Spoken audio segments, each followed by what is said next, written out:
Thank you, Mr. Chair and Minister. Thanks for joining us today. Of course, this past week or so, we've been hearing criticisms from our allies on Canada failing to meet the NATO target.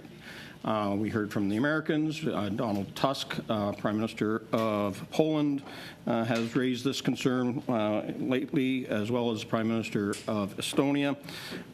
Minister, do you believe Canada should be at the 2%? Yes, I do, and I can also share with you that we're working very hard to achieve that, and in fact... But you have in the main estimates that are here, the budget that you've tabled, the DPU that was just released, no plans on getting to 2%.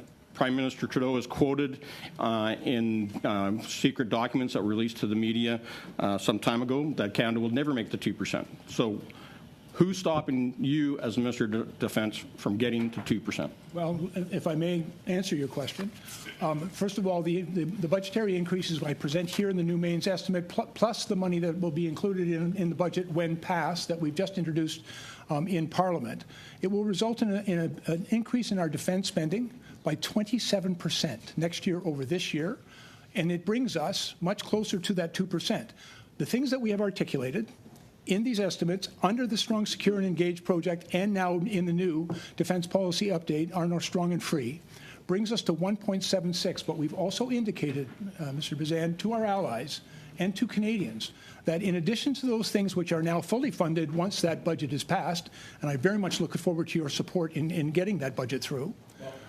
Minister, you know that there's a lot in that budget that we disagree with that we aren't going to be funding. And we know that most of the funding that you had in your DPU is backloaded for the future government. It's not going to be for this first government. You said yourself the Canadian Armed Forces are in a death spiral. You say that we need 6,700 military housing units. And yet in this budget, in these estimates, and in the next year's budget that was in the DPU, there's zero funding for new military housing.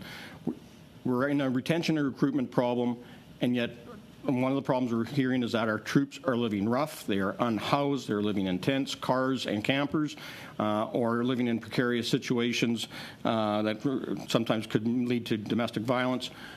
Where are the new houses, and why are you backloading the DPU onto the future government rather than dealing with it yourself right now? We're working very hard in bases right across the country with mayors and with the private sector. The Canadian Armed Forces has a great deal of property which is serviced and available for the building of military housing. We are working with the private sector and with other orders of government to utilize the value of that land to build housing for Canadian Armed Forces members. There are some extraordinary opportunities right across this country. We said right in our policy document that we are prioritizing Halifax, Toronto, and Vancouver, but I can tell you I have proposals. So I got a minute left, Minister. From Trenton, so let me just from say, Petawawa, from Borden, and from Esquimalt. There are many opportunities for us to respond very quickly. With all due respect, in these estimates, there's still $0, even if you're looking at working with municipalities, even if you're looking at working with the private sector. There's $0 from the government going into military housing, and bases need to be renovated. We know that in the last 2 years, only 38 homes were built for the Canadian Armed Forces. In my last minute here, I just wanted to ask a question, Minister. You guys built when you were here. You were just in March up in Edmonton, and you were asked a question about the CRV-7 rockets that Ukraine asked for back in November. We, as a party and Pierre Poilievre, asked the government to send them in February. And you in March said we're doing the work right now to make sure these munitions can be safely transported, and it'll only be a matter of days and move quickly. Ukraine took that, say that they expected announcements shortly.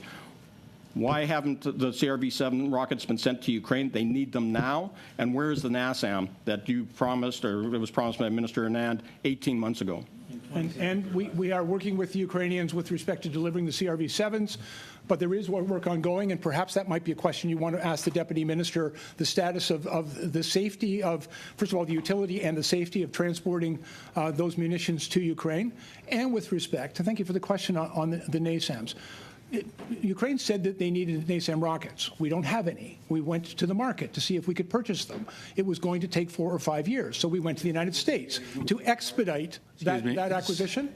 As I've already reported to this committee many times, this is getting way beyond 20 seconds. $400 million in order to to expedite that. They have placed the order. They've promised us as soon as it comes off the production line, it will be delivered. But I'll also share with you, we've heard very clearly the need for as important as this sharing might be, Mr. Bazan has finished his questions. $76 million just 2 weeks ago in order to... Minister? Oh, I'm sorry, Mr. Chair. Thank you, Minister.